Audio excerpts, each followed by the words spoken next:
Hola, hola, hola, bienvenidos a Me Quiero Volver Chango. Si tengo voz de dormido, si tengo cara de dormido, es porque estoy dormido. Son las 4:46 de la mañana. ¿Qué hago aquí? Tenía que grabar Me Quiero Volver Chango. He hecho un compromiso, estaba muy animado, como algunos de ustedes sabrán, haciendo un podcast, un episodio de podcast cada 2 días. Y de pronto me di cuenta que creo que ya pasó más de una semana y no quiero volver a las andadas. Y sí, son las 4:46 de la mañana del domingo, es decir, de la muy noche del sábado antes de que amanezca el domingo.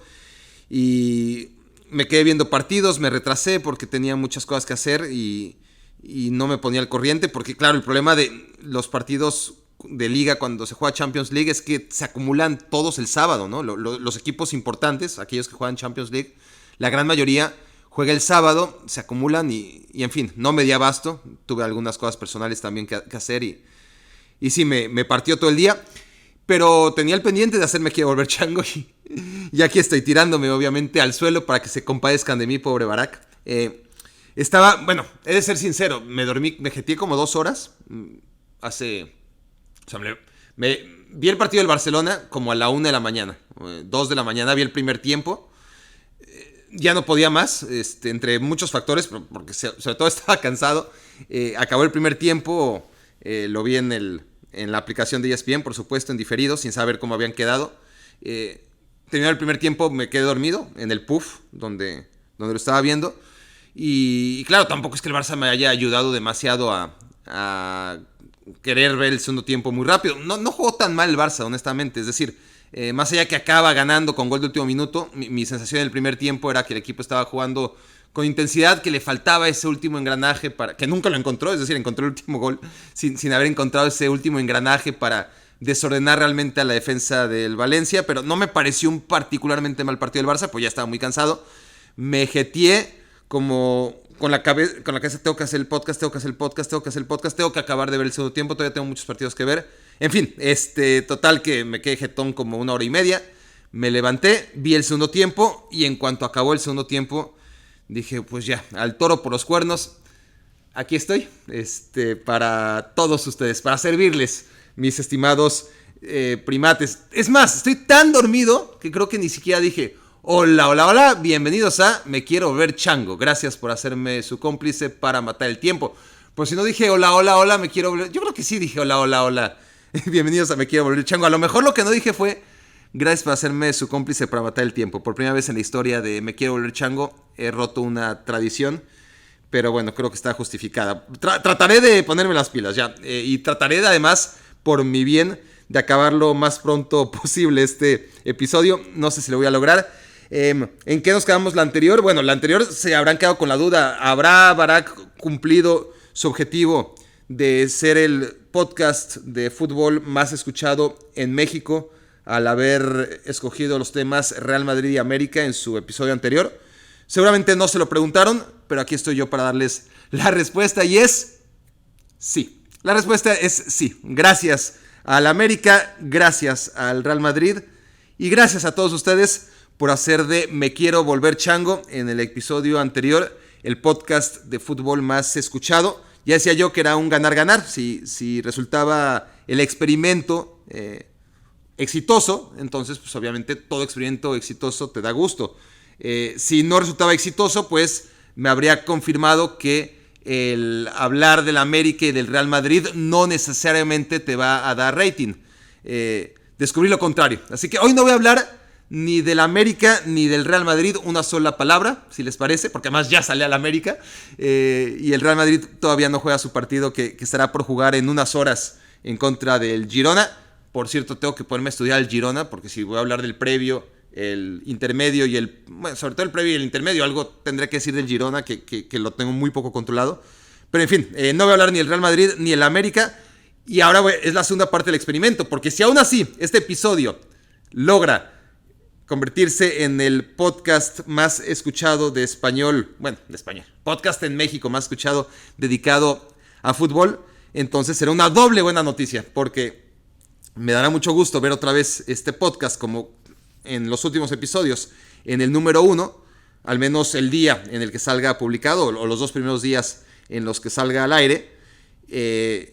Y bueno, si no sale, pues ya no es un ganar-ganar, me equivoqué, ¿no? Aquí sí es una apuesta en la que espero ganar para que sea el primer lugar y si no, entonces va a ser al contrario un perder-perder, porque no voy a estar ni en el primer lugar como quiero en la tabla de los podcasts más escuchados de fútbol en México, y además voy a tener que confirmar que mi estrategia tiene que ir mucho más enfocada al América y al Real Madrid, así que no es amenaza, pero conviertan este podcast, por favor, este episodio de podcast en el más escuchado de estos días, que va a ser seguramente domingo, lunes, martes, para que no me oigan hablar del Madrid y del América en cada puto episodio. Perdón por la palabrita, que trato de evitar groserías gratuitas cuando realmente pues ameritan, ¿no? Y aquí creo que me salió del corazón, así que digamos que sí lo amerita. Hay un tema con esta cámara. No es la primera vez que me pongo a grabar un podcast a estas horas. Más o menos. Quizás ahora sí rompí récord.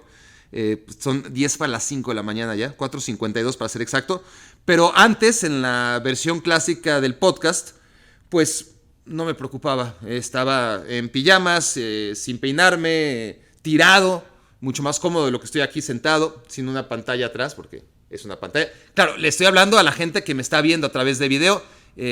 No se sientan ofendidos aquellos que han decidido escuchar el podcast en su versión clásica, que son seguramente además los primates, los me quiero volver changuistas más antiguos. A ustedes también los quiero y también me dirijo hacia ustedes, pero bueno, en este momento, claro que me estoy refiriendo a la gente que lo está viendo a través de video. Y siempre me hizo sentir mucho más cómodo. Por eso me negué durante mucho tiempo a hacer la versión video, pero está siendo un éxito. También está siendo un éxito y ante el éxito poco se puede hacer. Así que, bueno, tuve que... no me peiné, pues sí me tuve que poner una sudadera y ni modo. Mi cara de demacrado seguramente va a ayudar poco. Pero bueno, se ha perdido esa identidad original del podcast, ciertamente, que me hacía mucho más cómodo estar tiradote. Movería la cámara, pero sería un desmadre también, ¿no? Para que vean el tiradero que hay aquí, que no les puedo mostrar ahora que este podcast se graba. Bueno, funcionó el podcast anterior, se convirtió como queríamos en el episodio más escuchado de podcast dedicados al fútbol en México, y para cualquier otro esto lo hubiera motivado, ¿no? Es decir, no habría razón para dejar de grabar episodios. A mí no voy a decir que me desmotivó, pero me tiré un poquito a la hamaca. Y bueno, por eso he perdido un poquito la racha de hacer podcast cada 2 días, pero trataré de mantenerla. Yo funciono al revés, ¿no? Que la mayoría de cualquier otra estaría motivado y haciendo podcast cada rato por el éxito. Y yo veo el éxito y como que, al contrario, me da un poquito de miedo. O quizás no es el miedo, simplemente es la disciplina. Estoy buscando excusas. Yo sería como, si fuera atleta, sería seguramente un corredor de 100 metros, ¿no? De sprints. Y no de fondo, no de maratón ni nada de eso. Bueno, quizás tampoco necesitarías muchísima disciplina, ¿no? Para ser corredor de 100 metros. Olvidémonos de las capacidades atléticas que no voy a tener nunca. Pero sí, para correr 100 metros no es solamente correr los 10 segundos y olvídate, ¿no? Es demasiada disciplina, entonces no sería atleta. Definitivamente no podría ser un atleta de élite con la disciplina que me caracteriza, que es bastante baja, y el hambre sobre todo, ¿no? Esa hambre que pues tampoco me caracteriza por ser un tipo muy, muy hambriento. Sí lo soy, en parte, ¿no? Pero digamos que, aunque soy un tipo hambriento que siempre quiere cosas y tal, soy un tipo que tiende a satisfacerse rápido, ese es el tema. Entonces, no, fue una mala analogía. Vamos a empezar a hacer este podcast diario muy pronto. Está la Copa del Mundo encima y Me Quiero Volver Chango va a tener reflexiones mundialistas. Esto ya lo anuncié en exclusiva en el regreso de Me Quiero Volver Chango, pero hoy lo confirmo. Las reflexiones mundialistas que han tenido mucho éxito a lo largo de las Copas del Mundo. Las dejé de hacer en Rusia 2018, pero fueron muy exitosas en Sudáfrica 2010 y en Brasil 2014 a través de texto. En 2014 lo hice a través de Facebook. Es la única vez que he usado Facebook en toda mi vida, SMS en Brasil. Y en 2010 lo hice a través de Fútbol Sapiens, la página con la cual muchos estarán familiarizados, sobre todo aquellos fundadores, los me quiero volver changuistas más fieles que están aquí desde el principio. Bueno, en Fútbol Sapiens tenía una reflexión diaria o una serie de reflexiones diarias respecto al Mundial de Sudáfrica 2010. Después la transporté a Facebook en Brasil 2014 y ahora lo vamos a hacer en la versión podcast en Me Quiero Volver Chango, lo cual me tiene muy contento e ilusionado, y eso sí me va a empujar a, como sea, grabar un podcast diario sobre las reflexiones de cada día de la Copa del Mundo, y creo yo que va a ser buenísimo. Ojalá así sea, ojalá esté inspirado y ojalá el Mundial ayude a la cuestión. No he estado en modo mundial esta vez, la verdad. Está tan lejos, está a mitad del calendario futbolero, está raro. No llené el álbum Panini. Ese es un parteaguas, me parece. No solamente en lo que se refiere a mi afición de fútbol. Y de nuevo, si estoy viendo para allá, los que están viendo el video, no crean que soy raro o que no quiero verle a los ojos o que me da pena que me vean así. Eso último sí un poquitito. Pero, no sé, como que para mantener un poquito la esencia del podcast, prefiero estarle como si le estuviera platicando aquí a otra persona, ¿no? A un amigo imaginario y en lugar de la cámara que siempre intimida y te obliga a cambiar tu postura y bueno, por eso. ¿En qué estaba? En lo de el parteaguas, que es no llenar el álbum Panini. No sé, es un tema que me pasó algo cuando iba en secundaria, que estaba cambiando estampitas. ¿Qué habrá sido? El mundial, yo creo que me parece a mí que fue el mundial de 2006. Seguramente fue el mundial de 2006. No, ¿qué estoy diciendo secundaria? ¿Cómo pasa el tiempo, maldita sea? ¿Cómo pasa el maldito tiempo? Fue Francia 98. ¿Qué Alemania 2006? Ni qué 8 cuartos. Yo me gradué de la universidad en 2006. Entonces, en Francia 98, no fue la secundaria, fue la prepa. Estaba cambiando estampitas alegremente y luego me topé con que mi tío, bueno, no propiamente mi tío, es el esposo de la prima y mamá, Sammy. Me preguntó si tenía estampitas y yo me puse a cambiar estampitas con él, pero me dio un poquito de, no sé si decir pena ajena es muy fuerte o si es lo justo, pero yo ya veía a un señor, ¿no? Con hijos y cambiando estampitas, y al Barack de 1998, de 16 años, pues le causó cierto agobio, más allá que siempre se agradecía la oportunidad de poder cambiar estampitas, ¿no? Seguí juntando estampitas, ilusionado como cualquiera de ustedes. Me imagino que la mayoría de ustedes, a pesar de el dinero que cada 4 años aumentaba de una manera desproporcional para comprar los malditos sobrecitos. Y 2002, y siempre además Panini nos hacía algo, ¿no? Me acuerdo que en una edición, no sé si la de 2002, faltaban las estampitas de Irán. Y había que comprar el Mi Guía, una revista Mi Guía, que además era papel revista, y recortarlas. Fue una cosa terrible, porque no sé qué pasó con la distribución de Irán. Me acuerdo que en 2006 faltaban 3 de Inglaterra, y luego empezaron con esa estupidez de que los escudos no tenían derecho para ciertos escudos de las federaciones, entonces metían la bandera. Por ejemplo, Inglaterra, ahorita me acordé, siempre metieron en Inglaterra la bandera en lugar del escudo de los 3 leones, y eso era muy indignante. Y a pesar de los golpes bajos que nos da Panini cada 4 años, pues ahí seguimos, ¿no? Comprándolas cada vez más caras y además ya con fotomontajes descarados, ¿no? Horribles. Y bueno, esta no es la razón por la que dejé de juntar el álbum. Ojalá hubiera sido por esta autorreflexión de no nos pueden tratar así a los clientes, ¿no? Fue un tema más de decir ya está. Me di cuenta en Rusia 2018. Todavía acabé el de Brasil 2014, pero en Rusia 2018, entre que ya estoy en Estados Unidos y ya no es lo mismo, o sea, ya no estás con los cuates, y sobre todo en el ambiente escolar, ¿no? Cambiando estampitas, ya mi vida es otra y ya no me ilusionó. O sea, ya en Rusia 2018, aunque lo intenté, ya me decepcioné y me acuerdo que Panini, lo que pasa es que también Panini en 2010 y en 2014, en alguno de ellos, en 2010 o en 2014, me envió, bueno, a mí y a varios comentaristas, ¿no? Un par de cajas, y eso pues obviamente te ilusiona muchísimo, ¿no? Te dan 2 cajas y con eso ya estás con el álbum casi lleno y te ahorras una super la nota, ¿no? Entonces sí me acuerdo. De hecho, yo creo que una fue en Alemania 2006 porque todavía estaba en TV Azteca y llegaron cajas y cajas y yo me robé un chorro, la verdad, de compañeros a los que no les importaba. O quizás sí les importaba, pero no se enteraron. Estuve vivo ahí y me robé un chingo de cajas, la verdad. No sé qué tantas, ¿no? Unas cuantas. Las suficientes para llenar el álbum. Y luego en 2010 o en 2014 también me llegaron un par de cajas que fueron muy buenas.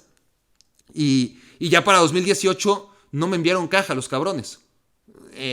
Me enviaron nada más una estampita que creo que le envían a todo el mundo. La verdad es que yo no sigo redes sociales, pero me imagino que lo hacen con eso, ¿no? Para que los tontos, perdónenme todos los que se sientan aludidos porque solamente lo hicieron, vean su estampita. Además que ni siquiera escogen una buena foto, ni la cuidan, ni te ponen la bandera de tu país y tu fecha de nacimiento y algo que realmente parezca una estampita Panini. No, te mandan una estampita Panini, ciertamente.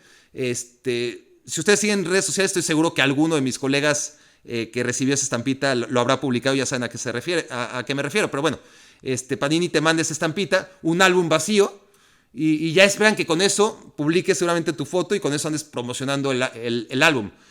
Y bueno, aunque yo estoy aquí promocionando, seguramente, aunque esté haciendo publicidad negativa, no creo yo que los orille a darle la espalda al álbum Panini, ¿no? Pero bueno, fueron varias cosas que me hicieron enojar.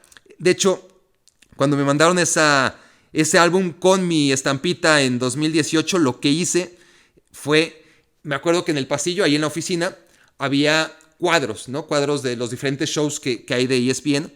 Y entonces, pues ahí estaba, yo qué sé, el de Cronómetro con José Ramón y Faitelson, el de Sports Center con Jorge Eduardo Sánchez y no sé quién, y el de Fuera de Juego estaba una foto que se tomó todo el equipo. O sea, Fuera de Juego, si se acuerdan, lo hacían 4 personas por lo general, pero había una rotación de 8, ¿no? Entonces, a veces salía Palomo, o Agulla, o Fernando Ortiz. ¿Qué digo Fernando Ortiz? Lo que es estar dormido. Ricardo Ortiz, ¿no? Ricardo Ortiz, o Richard Méndez, o Tato Noriega, o Manu Martín. Ahí estaban todos sentados. Y en ese momento, Fernando Schwartz, ¿no? Cuando tomaron la foto, Fernando Schwartz estaba en ESPN. Pero cuando a mí me llega obviamente, yo cuando me muevo a Estados Unidos, es en parte. No, bueno, yo me muevo a Estados Unidos cuando todavía está aquí Fernando Schwartz, porque hago un show que se llama Redes. Malísimo. Pero mi idea era hacer Fuera de Juego, solamente que no había vacante. Y cuando Fernando Schwartz se va de ESPN es cuando se abre la vacante para mí, para Fuera de Juego, porque lo hacía hasta entonces de manera esporádica, ¿no? Era como un extra. Cuando realmente faltaba gente, pues me metían en Fuera de Juego, pero no estaba para nada como base, ya no digamos diario, sino semanal. Entonces, estaba ese cuadro en el que estaban todos los de Fuera de Juego, como 8, incluido Fernando Schwartz, y lo que hice fue agarrar mi estampita Panini y ponerla encima de la cara de Fernando Schwartz, que si lo supiera me dejaría de hablar. Y alguien le va a contar seguramente y con eso me va a dejar de hablar, pero de todas formas no me hablo con Fernando Schwartz hace muchos años, entonces tampoco creo que me va a afectar demasiado y a él mucho menos.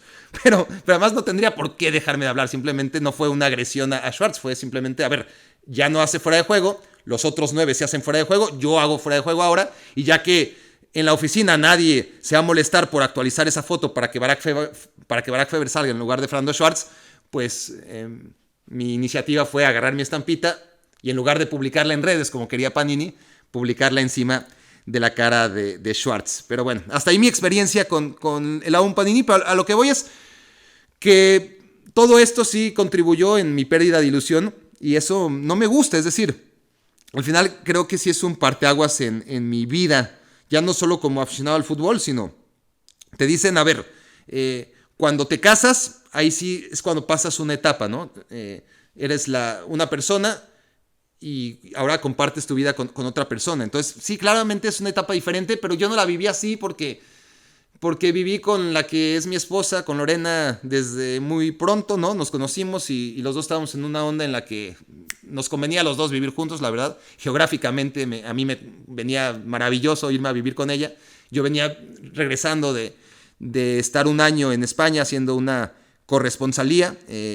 Venía a acabar la universidad porque me había ido ese año a estudiar de intercambio. Ella vivía muy cerca de TV Azteca. Y entonces pues ella también tenía sus intereses, ¿no? Para que yo me quedara ahí como roommate, entre comillas. Y bueno, entonces esa etapa en la que, bueno, ahora estoy casado, nunca la viví porque además nunca me casé. Sí firmé, a ver, sí tuvimos esta ceremonia civil en la que yo no invité a nadie. a nadie. O sea, yo le dije, bueno, si quieres hacerlo, pero yo no voy a invitar a nadie. Mi mamá tampoco, pero Lorena invitó a mi mamá contra mi autorización. Hola mamá, sé que estás escuchando este podcast, no sé si sabías esto, pero sí te acordarás que no había nadie, ¿no? Y que eso me causó problemas pues con Mauricio, con mi tío, y con Debbie, mi tía, y con mis primos que no me hablan. No por eso, creo. Pero no me hablan pues, por el distanciamiento, nos hablamos después, obviamente, pero no, yo no quise hacer una fiesta y entonces soy radical, o sea, o no viene, o hago un pachangón, que nunca yo quise hacer eso, porque no creo en el matrimonio como tal, y mucho menos en hacer una celebración grandísima, ¿no? En una boda. Ya lo hablé otra vez cuando me quejaba de cómo es posible que la gente haga tanta fiesta y le grita al mundo que se va a casar y después, muy por debajo del agua, anuncia su divorcio o nunca anuncia su divorcio, ¿no? Debería ser por lo menos un comunicado, como en el fútbol, ¿no? Cuando presentan a un entrenador, ¡wow! Convocan a conferencia de prensa, casi echan fuegos artificiales, y cuando lo despiden, mandan un comunicado y con las menos palabras posibles. Y con los divorcios es exactamente lo mismo. Entonces, yo como sabía que eventualmente me iba a divorciar, cosa que no ha pasado desde hace, ¿cuánto cumplí? El 21 de octubre de 2005 cumplimos 17 años sin divorciarme, mucho más de lo que creí. Nosotros creíamos que íbamos a llegar a 7. Y el tema era que para nosotros debería haber sido una licencia, ¿no? O sea, así como hay tantos divorcios después de ciertos años, pues en lugar de casarte y luego divorciarte, pues para mí la idea era, mejor deberías de renovar, ¿no? Tu contrato de matrimonio cada 7 años, lo que también sería una hueva, tomando en cuenta ya todo el tiempo que llevo casado, entre comillas, porque a eso voy. Nosotros contamos, o yo cuento, en este caso, porque no tengo ni idea la fecha de aniversario, que sí hay, porque como les digo, me casé por lo civil. ¿Por qué estoy hablando de esto? Dios mío, pero bueno, a alguno le interesará. Cuando me casé por lo civil, no tengo la menor idea qué fecha era, y yo considero, ya me acordé por qué estoy hablando de esto, ahorita lo retomo. Yo considero que mi fecha de aniversario con Lorena es el día que nos conocimos, que fue el 21 de octubre de 2005 en casa de Sepúlveda. Y esta historia no la voy a contar ahora porque ya la conté y es la mejor historia de mi vida. Y es como conocí a Lorena, fue en una fiesta de Halloween. Si están interesados, si no la conocen, busquen en las baracnécdotas, no tengo ni idea cuál, la 1, la 2, la 3, la 4, la 5, la 6, la 7, la 8, la 9 o la 10, en episodios anteriores de Me Quiero Volver Chango, y ahí explico toda la historia con puntos y señales de cómo con una botarga que me consiguió indirectamente Mario Carrillo, en ese momento director técnico del América, yo asistí a una fiesta de Halloween a la que no iba a asistir a menos de que me consiguieran esa botarga. Y ya estoy contando básicamente la historia, pero bueno, ese es el resumen. Al final sí me la consiguieron, conocí a Lorena y vivimos muy felices para siempre. Ese es el gran resumen. Pero les hablaba de eso porque para mí tampoco fue una etapa diferencial en mi vida, ¿no? El matrimonio como tal se dio de manera natural, no fue algo como esquematizado. Y luego te dicen, cuando nace tu hijo, ahí sí es un parteaguas. Y ahí sí les doy la razón, ¿no? Dejas de ser tú y ya siempre piensas antes, porque ni siquiera cuando te casas es así, o sea, es algo como si, es algo similar, por lo menos desde mi experiencia, a cuando tienes novia, ya empiezas a compartir cosas, y yo con Lorena siempre la he visto como mi novia, ¿no? A pesar de que llevamos ya tanto tiempo casados, no vi un salto tan importante, pero con Judith sí, ahí sí, con mi hija, pues evidentemente ya cambia todo, y ahí sí te haces a la idea de que, vamos, ¿no? Todo te cambia, absolutamente todo cambia, tu cosmovisión ya no eres tú, sino que es ella. Y tú vas siempre a segundo plano y todo se acomoda a su comodidad, ¿no? Y así es, no solamente cuando es bebé, sino 13 años, 14 años después, qué dolor. Pero es así, ¿no? Entonces, el tema es que, aunque sí esa es una etapa que diferencia, ¿no? La niñez, la juventud y ya la adultez, es decir, ahora sí cambias de fase porque ahora tienes un hijo. Esta es otra, honestamente, el no juntar el álbum Panini. ¿A qué iba Barack? A esto, por si ya los había perdido. No juntar las estampitas me parece que es algo similar en lo que cabe, ¿no? Es como darle la espalda ahora sí, emanciparme de mi juventud, definitivamente. El que ya no me ilusione llenar el álbum Panini. Es ahora sí asumir que soy Sammy, el esposo de la prima de mi mamá, y que ya no estoy para hacer el ridículo cambiando estampitas. Y no es por el hecho ese, ¿no? Es simplemente porque ya no me acomoda, ya no me ilusiona, ya pasé esa etapa, por triste que suene y por triste que sea. Yo creo que es como pintarte la barba, ¿no? Yo creo que hay que envejecer dignamente, ¿no? Entonces, equivale, me parece a mí, a la gente que si ustedes están escuchando este podcast y no les gusta verse canas en las barbas y se las pintan, bienvenido sea su decisión, ¿eh? No quiero que se sientan juzgados, pero para mí es un poquito eso, ¿no? El no asumir con dignidad la vejez, tanto llenar el álbum Panini cuando tienes más de 40 años, como pintarte las barbas, me parece algo similar. Bueno, entonces del América no voy a hablar, del Real Madrid no voy a hablar, pero vamos a hablar un poquito de ¿qué? Del Barcelona, no, porque ya hablé demasiado, ¿no? Lo acabo de ver además y ya dije un poquito del Barça, pero son mis ideas que he ido desarrollando en diferentes capítulos, no van a cambiar después de la eliminación que era evidente a mitad de semana, un partido que en el Barça ni siquiera compite, ¿no? Ahí sí, el Barça parecía dar pasos adelante porque aunque pierde contra el Bayern Múnich, lo hace con una sensación de que compitió, sobre todo en los primeros minutos, en el primer tiempo, y que en el segundo tiempo no lo hace mal, compite los 90 minutos, solo que en el primer tiempo el Barça realmente es muy bueno en Múnich. Pero vuelve a ser esta hipótesis, esta teoría, porque la hemos comprobado que el Barça da 2 pasos adelante, 2 atrás, 3 adelante, 4 atrás, 1 adelante, 5 atrás, y al final está en el mismo puesto, y el Barça, que parecía avanzar, pero no evoluciona tras ese partido, pues nos lleva a la conclusión de que, y eso solamente lo podemos sacar en retrospectiva, con la foto panorámica de lo que ha sido el Barça en la Champions, pues lo bien que se vio el Barça, porque realmente en ese partido de ida, en el primer partido de la Champions League, cuando el Barça visita Múnich, sale a comerse al Bayern, o sea, no sale a ganar al Bayern, sale a meterle 8 goles al Bayern y poderse quitar esa espina que va a tener clavada para siempre, ¿no? Esas 8, ¿qué de espinas? Dagas que tienen en el corazón desde aquella goleada tremenda, ¿no? En Portugal. Y la verdad es que el Barça tuvo 8 jugadas de gol, tuvo 12 jugadas de gol más o menos claras, y por lo menos 8 de ellas en el primer tiempo, y de esas 8, por lo menos 5 o 6 muy, muy, muy claras, ¿no? Y no anotó ninguna, y daba la sensación de que el Barça, aún perdiendo, estaba ahora sí avanzando, porque era muy diferente esa cara que había dado contra el Bayern en el primer partido respecto a la que veíamos viéndole contra el Paris Saint-Germain o contra la Juventus o contra el Liverpool o contra cualquier equipo de los que realmente aspiraban a ganar la Champions, y cada vez que el Barça se enfrentaba contra ellos en octavos de final o en cuartos de final, cuando le alcanzaba al Barça para llegar a esas rondas, pues la realidad era que no podía competir. E incluso en la fase de grupos, ya con la Juventus peleando el primer lugar en casa, la Juventus necesitaba ganar 3-0 y una Juventus venida menos le sacó el 3-0 en el Camp Nou al Barcelona. Entonces ha sido progresivo, o venía siendo progresiva, esa incapacidad para competir, y el Barça compitió contra el Bayern Múnich. Pero ahora lo vemos en retrospectiva y nos damos cuenta que eso obedeció más que nada a que el Bayern salió dormido, honestamente, a esos primeros 30 minutos, y el Barça pudo hacérselo pagar caro, pero fue al final, como parafraseando al entrenador de Steve Huga en el franco canadiense, fue como un tigre sin dientes, ¿no? Agarren un tigre, ¿no? O que un tigre los agarre con ustedes, los puede sacudir y lo que quieran, pero sin dientes no les va a hacer demasiado daño, y eso fue el Barça contra el Bayern Múnich.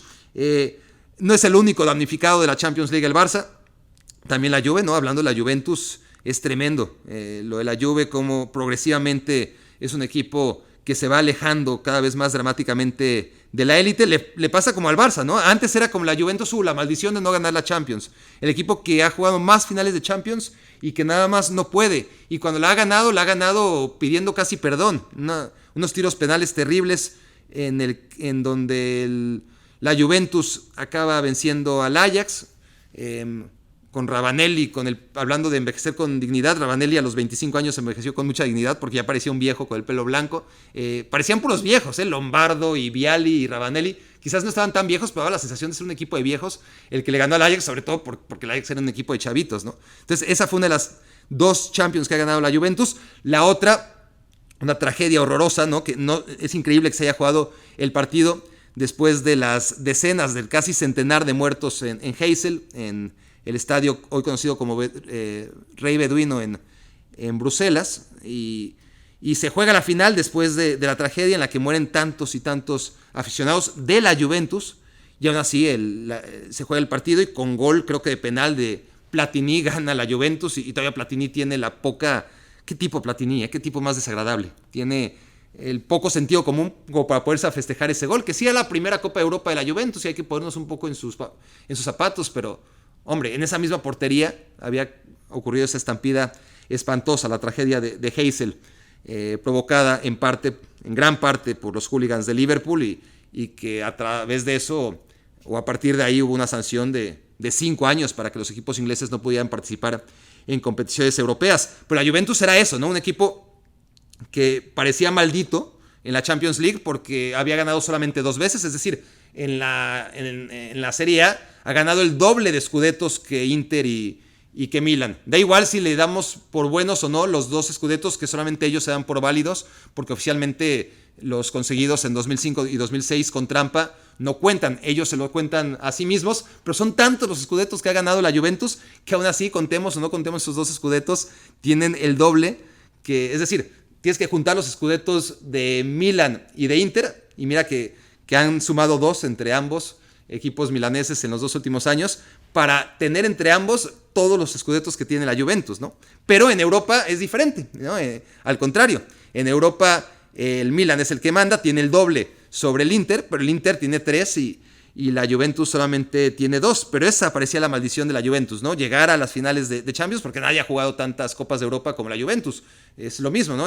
Durante mucho tiempo solamente el campeón iba a lo que hoy se conoce como Champions League, y que en ese momento era la Copa de Europa, que debería ser al revés, ¿no? Hoy debería ser la Copa de Europa, y en su momento, cuando solamente iban los campeones, debería haber sido la Champions League. Pero bueno, a la conocida Copa de Europa, a la que solamente iban los campeones, pues la Juventus fue muchas más veces, ¿no? Que el Milan y el Inter, y aún así se quedaba en la orilla, y nadie ha jugado tantas finales perdiéndolas como la Juventus, pero ya la maldición se ha vuelto mucho peor, ¿no? Ahora es perder contra equipos de un abolengo mínimo a nivel europeo, ¿no?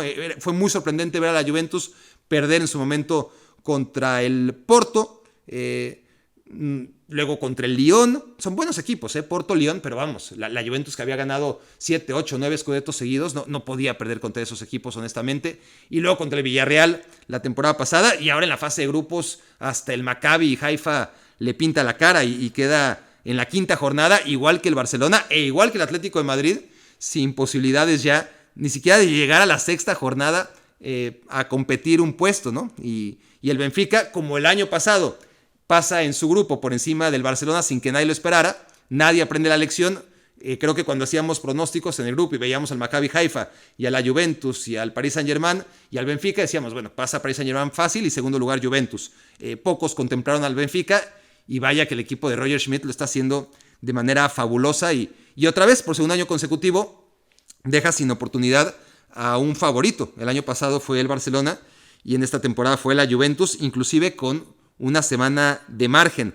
Sevilla y Ajax, también un desastre. Bueno, el Atlético de Madrid, ¿qué vamos a decir, no? Es por segundo año en todo esto. Eso es lo que tiene mérito el Cholo Simeone, ¿no? La verdad es que lleva muchos años dirigiendo al Atlético de Madrid. Es apenas, entre comillas, apenas el segundo descalabro del Atlético en fase de grupos, pero uno ve al Madrid, que no se permite descalabros, y un Barcelona que no se permitió descalabros durante mucho, mucho tiempo, y ahora ya tiene 2 seguidos. Y como dices, bueno, si el Barça cae 2 veces seguidas, ¿por qué el Atlético de Madrid de vez en cuando no va a caer? Y cuando cayó, además, pudo ganar la Europa League. ¿Qué es lo que tiene ganar la Europa League a veces cuando vienes de la Champions League, ¿no? Es decir, la gana quien compite en la Europa League, ¿no? Es decir, para competir en la Europa League tuviste que hacer una muy mala campaña en general. Es decir, si eres un equipo grande y estás ganando la Europa League, quiere decir una de dos: que lo hiciste tan mal en la liga que tuviste que competir la Europa League, y que si no hubieras hecho tan mal en la liga, entonces ni siquiera hubieras tenido el chance de jugar la Europa League, y por lo tanto no hubieras festejado ganarla, hubieras jugado Champions y solamente hubieras perdido. Pero sobre todo, si vienes cayendo de la Champions, si vienes descendiendo de un tercer lugar de grupo de la Champions y caes en la Europa League y la ganas, siendo equipos como el Atlético de Madrid o en su momento el Manchester United o el Chelsea, creo que el Chelsea no lo hace cayendo desde el tercer lugar de grupo, sino habría que revisarlo.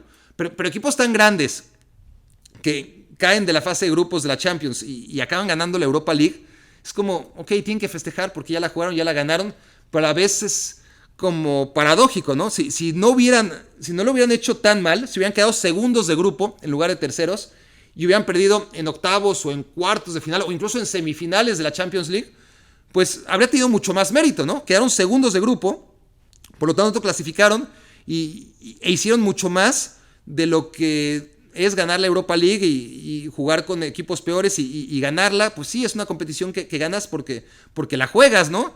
Porque tuviste que bajar un escalón y jugarla.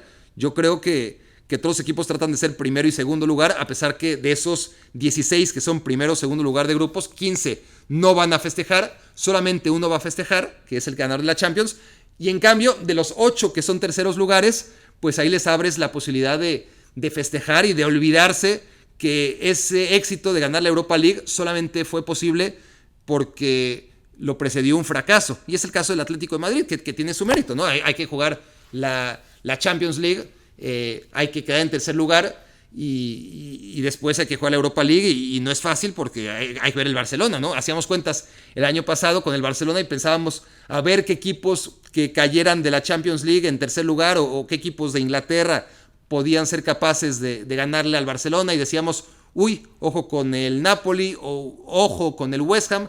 Fueron cayendo poco a poco los equipos que parecían candidatos a estorbar al Barcelona y resulta que fue el Eintracht Frankfurt, ¿no? El que menos lo esperábamos, el que de manera rotunda acaba eliminando al Barça, así que no digo que sea fácil ganar la Europa League y de hecho esta edición pues va a tener ya de por sí al Barça, al Manchester United, al Arsenal, además muy buenas versiones, sobre todo el Arsenal que se viene, me parece a mí, desdibujando un poquito en las últimas jornadas, pero bueno, no he visto el partido del Arsenal hoy, que ya lo jugó, no sé cómo quedó, algunos sabrán, los que me presten atención cuando hablo, que no veo los partidos en vivo generalmente y luego me aíslo totalmente para poderlos ver en diferido sin saber el resultado. El Arsenal no he visto su partido, pero así hablando a ciegas, igual y hoy volaron y ganaron 6-0 y voy a quedar muy mal, pero mi sensación es que el Arsenal, por bien que lo ha hecho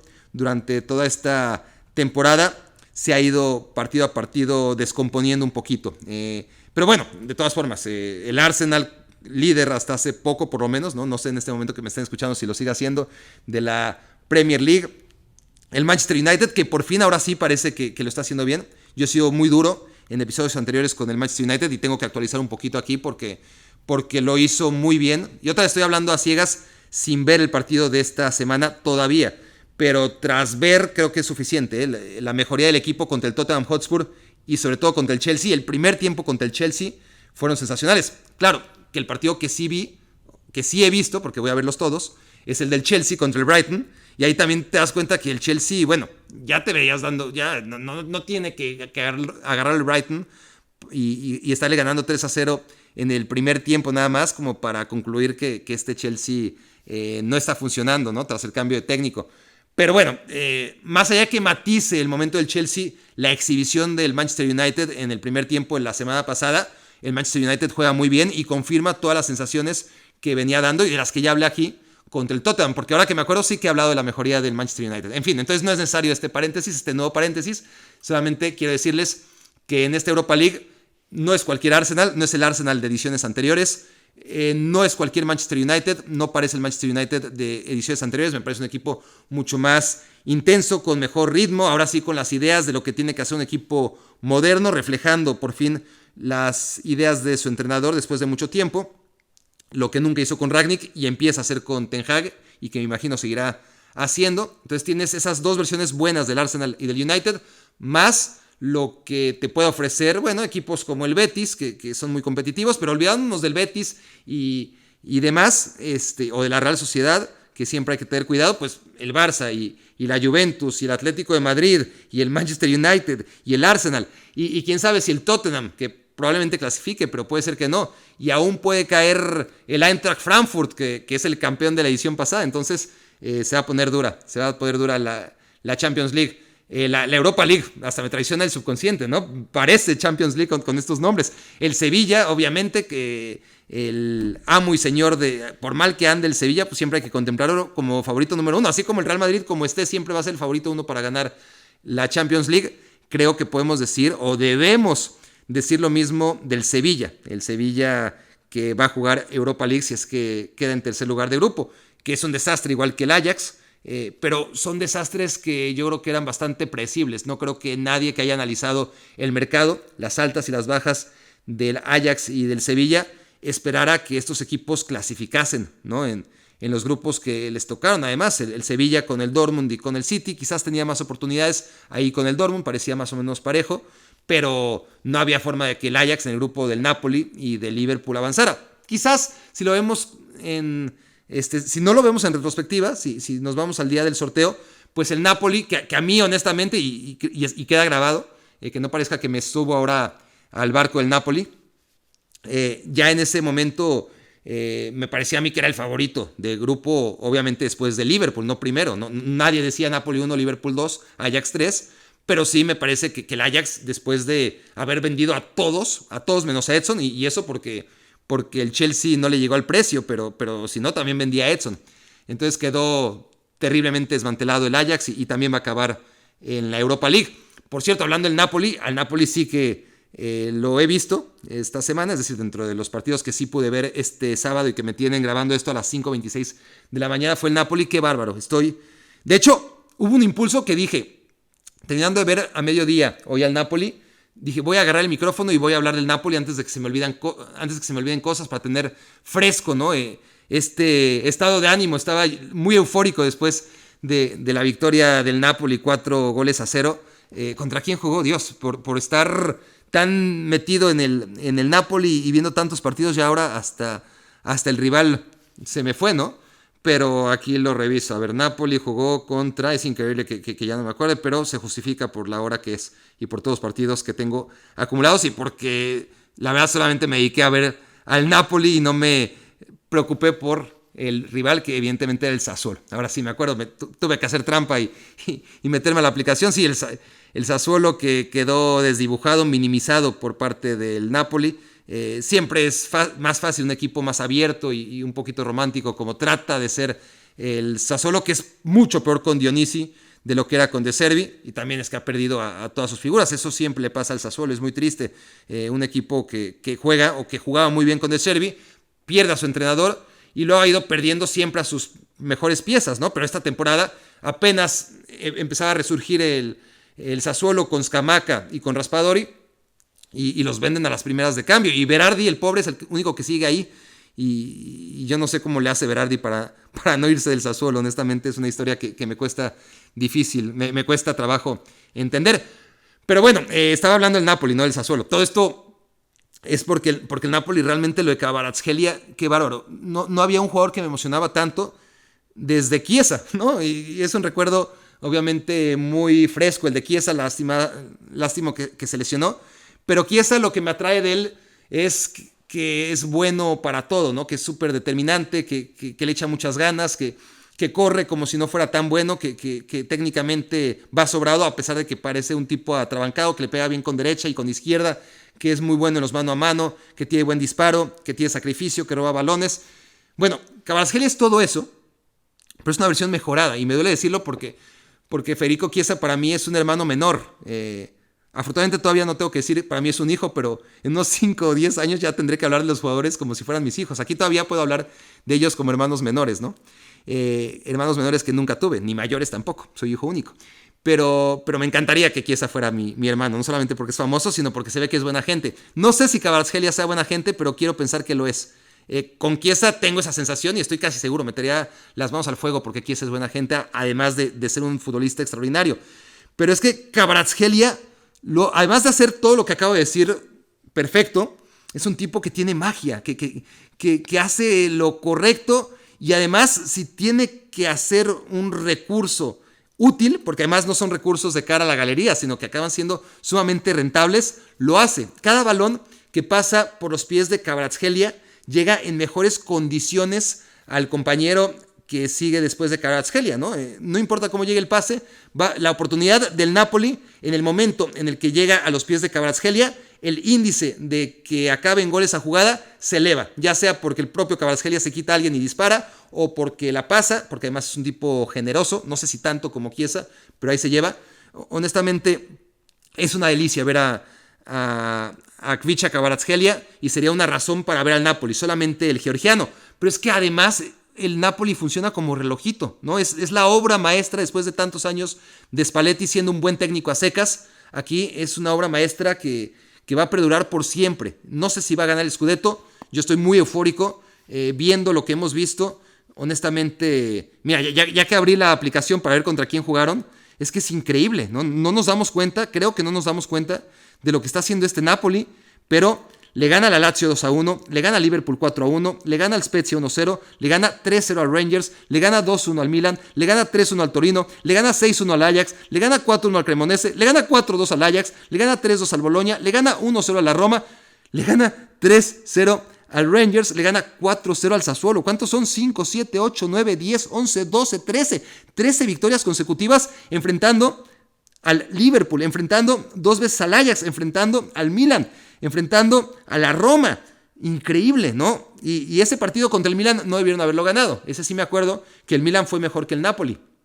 Pero el Napoli no ha hecho más que mejorar partido a partido y hablo de Kvicha Kvaratskhelia, pero el nivel en el que se encuentran todos, porque ves a los suplentes y lo determinantes que son Raspadori y Simeone, lo que está jugando Osimhen, es increíble el centro delantero, la capacidad resolutiva que tiene y lo bien que combina con sus compañeros. Chucky Lozano, desgraciadamente, es el que menos brilla, pero lo está haciendo muy bien.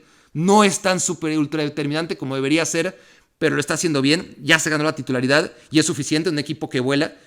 Todos firmaríamos, ¿no? Que un jugador mexicano sea titular indiscutible, aunque no sea la gran figura, ni modo. Las grandes figuras son Osimhen y Kvaratskhelia y Sambo Anguissa en medio campo, pero ahí está el Chucky Lozano haciéndolo bien. Y Lobotka, ya hablé de él, es una maravilla, qué jugador, ¿no? Es un futbolista que en su momento yo lo vi en la selección sub-21 de Eslovaquia y dije, este tipo me recuerda a Xavi. Y bueno, quizás sea más Verratti que Xavi con el paso de los años, pero no es algo menor, ¿eh? Honestamente, la capacidad que tiene para girarse, para que no le quites la pelota, para distribuir el balón, para robar como pulpo. Lo de Lobotka a mí me tiene muy contento porque creí que en el Celta se iba a quedar estancado, porque ni siquiera en el Celta era titular indiscutible, y en el Napoli le costó mucho, pero ahora ya tiene el mando y realmente está luciendo muchísimo. Pero bueno, esto solamente fue un paréntesis, ¿no? Lo del Napoli, porque honestamente me tenía muy ilusionado lo que vi del Napoli y quería platicárselos.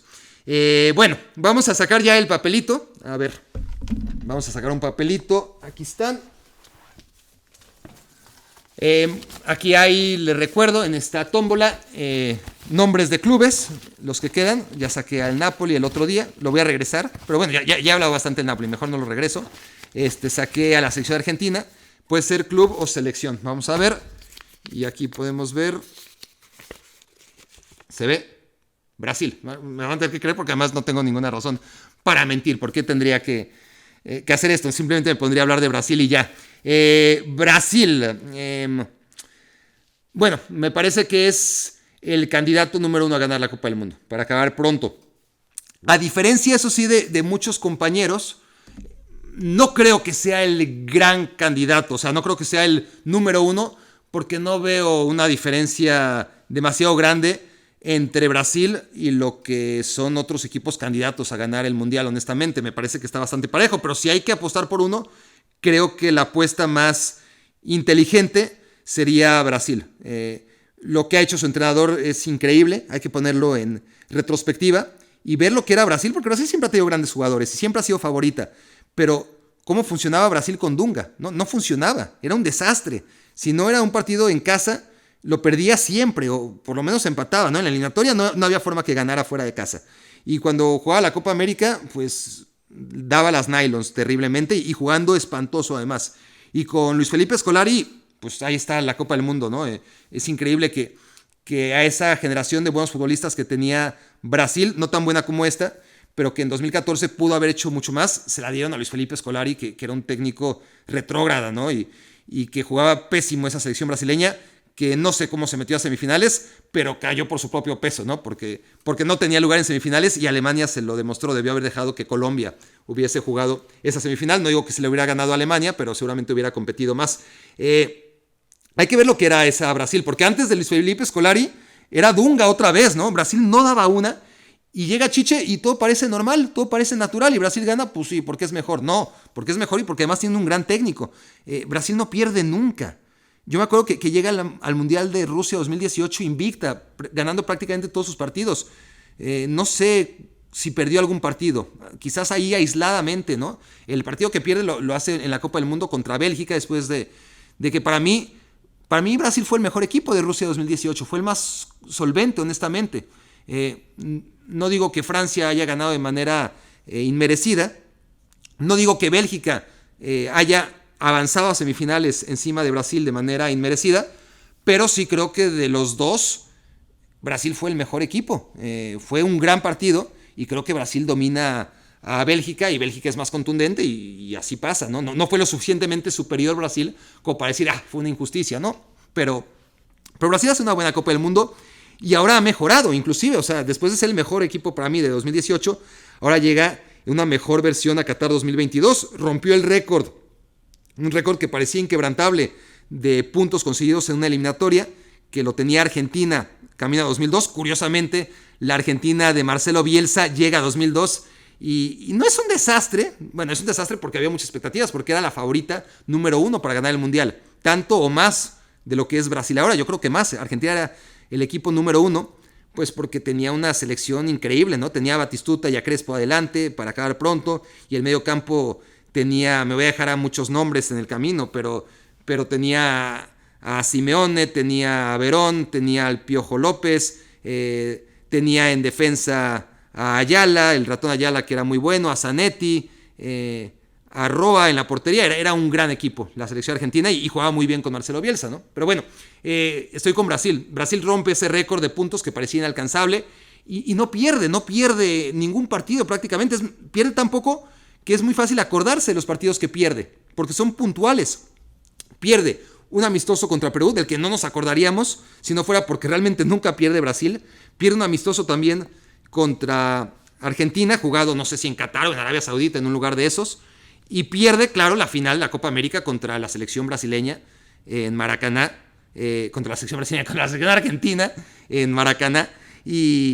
Y ese partido, pues a puerta cerrada y en condiciones, pues no ideales, sí que lo pierde Brasil en contra de Argentina.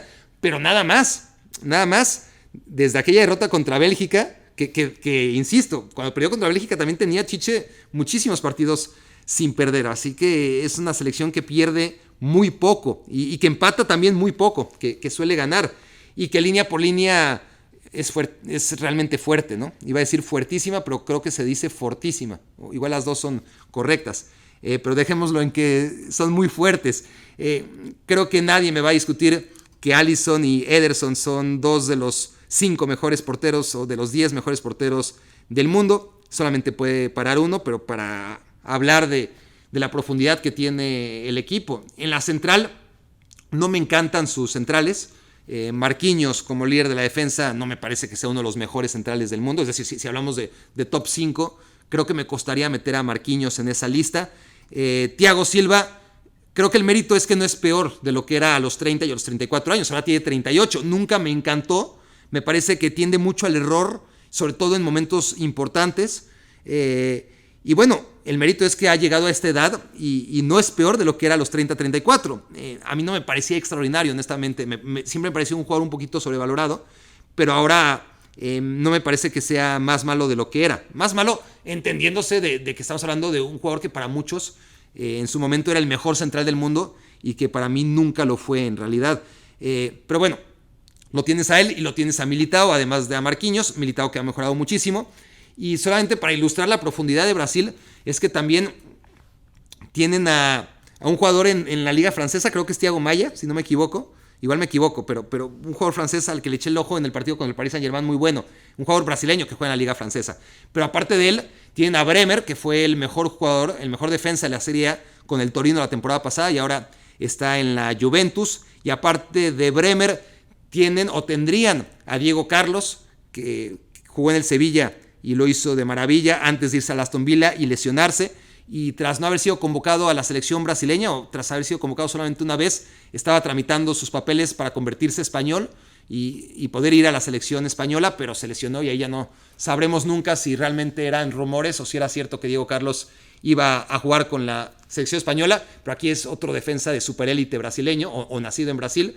Y luego tienes a Gabriel Barbosa, que me parece que es uno de los problemas del Arsenal, honestamente.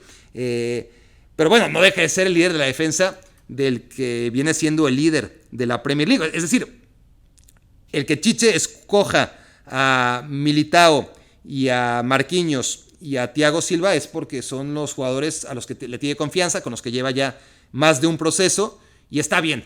Honestamente, ¿quién va a cuestionar la presencia de esos tres? Los laterales es donde está más flojo Brasil, es su punto débil, porque sí, honestamente tú ves el nivel de Danilo y sobre todo de Alex Sandro y dejan mucho que desear. Yo creo que Danilo, a pesar de que es un tipo muy criticado, es de lo más rescatable. La Juventus, claro que el listón en la Juventus está tan bajo que lo más rescatable puede ser cualquier cosa, pero Danilo hasta tiene que jugar de central por lo mal que lo hace el resto, porque Bonucci está para el arrastre y por las lesiones, y al final Danilo es un buen defensa. Lo que pasa es que no tiene una proyección de ataque espectacular, ¿no? Pero Brasil tampoco necesita eso, necesita defensas como Danilo y un poquito menos como Alex Sandro por descarte, pero ya tiene jugadores por banda para recrearse, ¿no? Y yo creo que en el contexto que les pone Chiche en la selección brasileña están bien Alex Sandro y Danilo, pero claro, lo comparas con lo que ha sido Brasil, los laterales históricos de Brasil, y es que no hay comparación, porque la otra vez lo comentaba, ¿no? La selección de los mejores laterales del mundo, si hacemos un top 10 de los mejores laterales de la historia, estoy exagerando un poquito, pero no demasiado. Yo creo que nos sale un italiano, Paolo Maldini, y 9 brasileños. Honestamente, si hablamos de los 10 mejores laterales de la historia, ¿no? Izquierdos y derechos. Miren, se sabe, nos lo han contado, los que hemos leído lo tenemos que dar por cierto, que los laterales de Brasil en el Mundial de Suecia 58 y de Chile 62 eran increíbles. Nilmar Santos y Djalma Santos. No soy yo quien para cuestionarlo, ¿no? Me parece a mí que ahí tienes dos de los mejores laterales de la historia, ¿no? Djalma Santos era lateral por derecha y Nilton Santos era lateral por izquierda, y se dice que eran unos fenómenos. Fueron los mejores laterales de todos los tiempos hasta que llegaron Cafú y Roberto Carlos. Ese sí no se hagan, los vieron. La mayoría de ustedes vieron a Cafú y Roberto Carlos, así que no tendré que hablar demasiado de ellos. Bueno, así como no hablé demasiado de Djalma Santos y de Nilton Santos, porque ¿qué les voy a decir? Solamente les voy a decir lo que he leído. No puedo hablarles de jugadores que de todas formas fueron campeones del mundo en el 58 y en el 62. Seguramente eran muy buenos, ¿no? Pero eran considerados los mejores de la historia y siguen siendo considerados los mejores de la historia, pero ya junto a laterales más modernos como Cafú y Roberto Carlos. Pero bueno, si no han visto a Nilton Santos y a Djalma Santos, ni siquiera a Cafú ni a Roberto Carlos, seguro que sí vieron, ahí sí no se las perdono, a Marcelo y a Dani Alves, ¿no? Y no precisamente al Dani Alves en su versión Pumas de la universidad. Entonces ahí ya tenemos a 6, ¿no? 6, honestamente, junto a Maldini, de los seguramente 7 mejores laterales de todos los tiempos. Entonces, obviamente, si los comparamos con lo que son Alex Sandro y Danilo en este momento, pues queda mucho a deber la selección brasileña, que está muy fuerte en medio campo, tan fuerte que un tipo que ha sido estructural en el Liverpool durante tanto tiempo como Fabinho no encuentra lugar ahí en el medio campo, que no tiene figuras deslumbrantes, tampoco Tiche, para eso tiene jugadores de ataque que son realmente las figuras. Tienen jugadores que son muy sólidos, como Casemiro, que también puede ser muy vistoso, como Paquetá, que a pesar de que a nivel de clubes pues no ha logrado ser un jugador tan determinante como el resto, pues es un jugador de mucha calidad, pero donde realmente Brasil es increíble es en el ataque. Es tremendo lo de la selección brasileña. A ver, lo que pasa es que hace, ¿qué? Si nos retomamos a Rusia 2018 y sobre todo a Brasil 2014, en el ataque Brasil era Neymar y ya. Honestamente sí tenía buenos jugadores, sobre todo en medio campo, en defensa, pero en ataque tú veías que faltaba más, que con Neymar no era suficiente, ¿no? Me acuerdo que en 2014 las opciones de ataque eran Frech y J.O., ¿no? Se pronuncia yo, pero siempre es muy confuso llamar a yo, porque parece que éramos Fred y yo, ¿no? Bueno, eran Fred y yo los delanteros de Brasil. Y ahora de repente, porque realmente fue por generación espontánea, ¿no? En el último ciclo mundialista, y muchos de ellos ni siquiera en el último ciclo mundialista, que esta vez duró 4 años y medio, sino que en los últimos 2 años rompieron la puerta a patadas. A ver si me acuerdo de todos, pero obviamente tienes a Neymar, número 1, tienes a Vinicius y a Rodrigo del Real Madrid, que también no los considerábamos seguramente cuando estábamos en Rusia 2018, ya totalmente consagrados. Tienes por supuesto lo de Tony, increíble lo que ha hecho Anthony, yo le reduzco todavía más a Tony su apodo o su nickname, ¿no? Lo que era este chico en el Ajax, lo que pagó el Manchester United por él, y la verdad es que por una vez y sin que siente precedente, el Manchester United encontró valor por su dinero y lo seguirá encontrando. Obviamente todavía es muy temprano, pero se ve la actitud y cómo ese salto tan difícil de la Eredivisie a una de las ligas de verdad en Europa siempre cuesta mucho trabajo, a menos de que seas un tipo especial como Luis Suárez o como Anthony.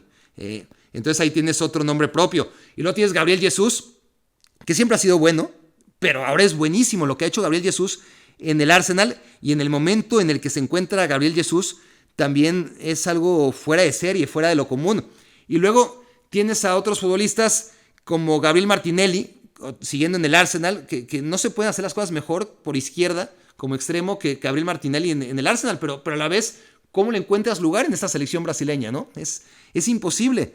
Y además de Gabriel Martinelli, y de Gabriel Jesús, y de Vinicius, y de Rodrigo, y de Anthony, y de Neymar, pues tienes inclusive a otros jugadores como Firmino, ya un poquito relegado porque no está en su mejor momento, o Mateus Cunha, que es muy bueno y que lo demuestra cuando se lo permiten en el Atlético de Madrid, o Gabigol, que es figurón en el Flamengo y que con un gol, otra vez, como ya había ocurrido hace un par de años, con un gol de Gabigol, el Flamengo gana la Copa Libertadores. Y seguramente me estoy dejando en el tintero y me va a dar mucho coraje porque en algún momento me voy a acordar, y no mencioné a tal delantero que también es espectacular, pero es que hay tantos que así, a bote pronto y a las 5:47 de la mañana, seguro que me dejé algún nombre, pero es honestamente tremendo lo de la selección brasileña en lo que se refiere a figuras. No van a jugar todas, obviamente no hay lugar para todas, inclusive algunos pues ni para qué los convocas, ¿no? Necesitas más equilibrio en tu convocatoria y muchos de ellos van a quedar inclusive fuera de la lista de Chiche, pero honestamente son jugadores que han surgido y que son sumamente determinantes y que da gusto ver. Vamos a ver cómo le va a la selección brasileña. Yo creo que es la favorita, pero tiene un grupo, no se habla lo suficientemente del grupo de Brasil. Pobre Camerún, porque ahí sí no creo que tenga opciones, ni con Sambo Anguissa en el gran momento de forma en el que se encuentra el mediocampista del Napoli, pero con Brasil y luego con Suiza y con Serbia. Me da pena por Suiza y Serbia, porque para mí son dos de los grandes candidatos, o los dos grandes candidatos a ser los caballos negros en esta competencia. Creo que pueden llegar muy lejos, pero a la vez uno de los dos va a quedar fuera, a menos de que a Brasil le pase lo que no le ha pasado nunca en la historia. Bueno, le pasó una vez, déjenme acordarme cuándo le pasó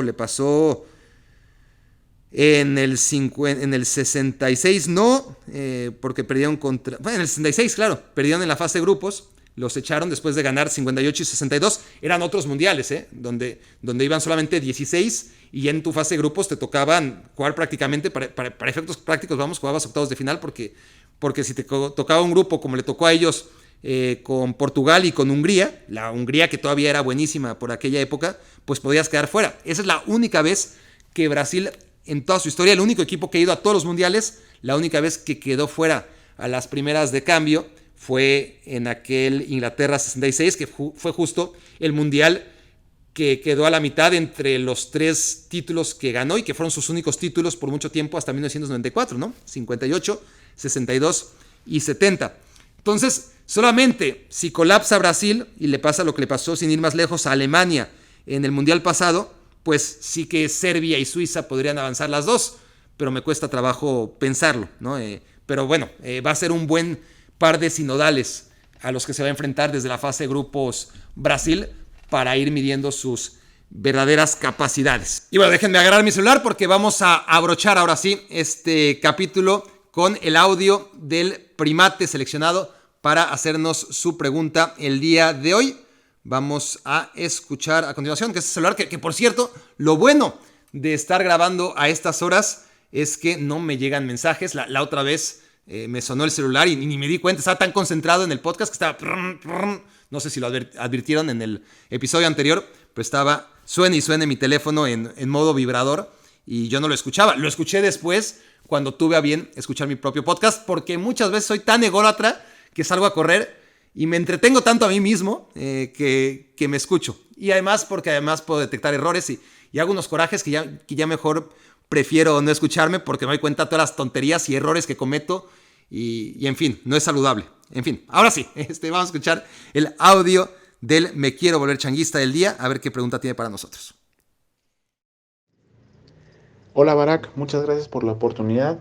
Quería preguntarte sobre tu etapa inicial en TV Azteca y en particular me interesa conocer cómo era la relación de los grandes medios de comunicación en ese momento con Internet.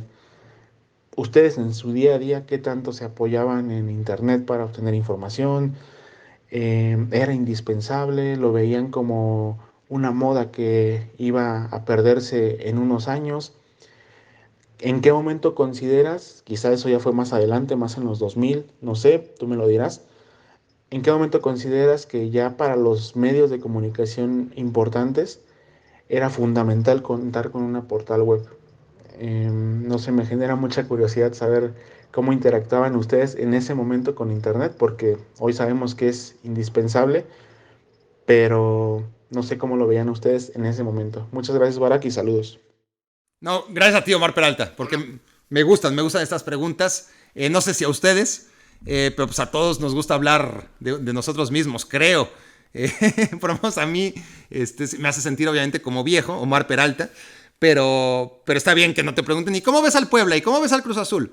Gracias por la pregunta, porque además me hace pensar.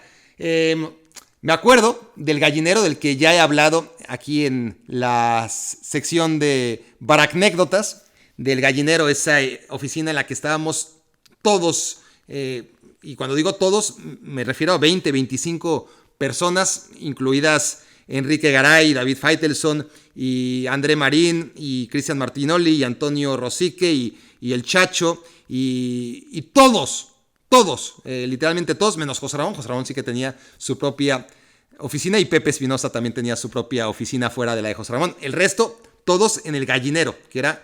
ya lo he platicado, pero una oficina, 4 paredes de, no sé, 3 metros por 3. Seguramente siempre cambio las dimensiones, pero realmente era muy, muy chiquitito, ¿no? Y había lugar para, déjenme acordarme, estaba la computadora de Faitelson en una esquina, la de Enrique Garay en otra, y luego la de Alex Lara en otra esquina, y luego la de Polo Díaz de León en la otra. Eran 4 y había 2 a la mitad, que ahí sí podíamos usar cualquiera, pero había que hacer cola, porque Chirinos usaba una, que era el tipo que se encargaba de las estadísticas y no la soltaba el cabrón, y luego la otra creo que la utilizaba Rosique. Había 6, literalmente había 6 computadoras para todos nosotros, y teníamos que esperar a que la soltaran, o irnos afuera de la oficina y usar una de noticias, pidiendo o no pidiendo permiso, ¿no? Y el tema es que de esas 6 computadoras, solamente 2 tenían internet, solamente 2 tenían acceso a internet. Les estoy hablando de seguramente 1998, 1999. Y esas pues todavía estaban más cotizadas. Una de ellas era la de Enrique Garay y otra pues no me acuerdo. Probablemente la de Faitelson tenía internet, pero es que esa sí nadie la podía agarrar. Porque además Faitelson no se movía de sus sillas. Llegabas y ahí estaba Faitelson, te ibas y ahí seguía Faitelson. Y no había forma de agarrar su computadora. Entonces quedaban solamente 5. Enrique Garay nunca fue tan trabajador como Faitelson. Y esa computadora sí que quedaba libre a veces y sí tenía internet y alguna otra, pero nada más, ¿no? Para ilustrarte lo restringido que estaba el uso del internet, pero nos acostumbramos muy rápido, no me acuerdo qué tanta credibilidad tenía. O sea, tu pregunta ahí sí ya es un poquito más profunda y tendría que viajar en el tiempo y recordar cómo pensaba yo en ese momento, pero era una maravilla. Yo sí me acuerdo que la usaba mucho sobre todo porque en esa época no podías tener los rosters de los equipos. Ahora es bien fácil, ¿no? Algo tan básico como, a ver, cuáles son los jugadores de cada equipo. Y ahí no lo podías tener a la mano, ¿no? Sobre todo necesitabas un anuario de cada liga, uno de la liga española, uno de la liga italiana, uno de la liga Inglaterra, de esos previos, de esas revistas que no eran fáciles de conseguir, y además que no traían los números porque eran ediciones que se publicaban antes de que terminara el mercado de fichajes y no venían completas. Entonces, el poder acceder a los planteles de los equipos era una maravilla. Y déjate Live Score, ¿no? Live Score era lo que más utilizábamos, yo creo, ¿no? La posibilidad de saber cómo iban los partidos era algo nuevo. Porque sí que había antes otro sistema, era un programa que era de AP, ¿no? De la agencia de noticias, que te iba pasando noticias más o menos como iban pasando, ¿no? Y ahí sí te ibas enterando y le ibas actualizando. Pero era hasta que el editor te mandaba una actualización, ¿no? Cayó gol de tal equipo o llegaron a acabar el primer tiempo. O si no, lo tenías que estar monitoreando por televisión, pero hay tantos partidos que ahora parece fácil. O sea, tienes acceso a miles de partidos que se juegan a la misma hora a través de tu teléfono celular.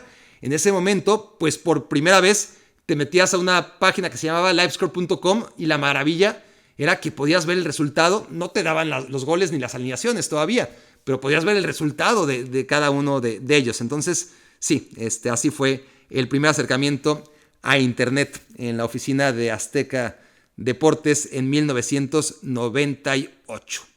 Esto fue Me Quiero Volver Chango. Gracias, muchas gracias por hacerme su cómplice para matar el tiempo. Escuchaste el podcast de Barak Feber. Toda la información de los deportes con un toque de Barak.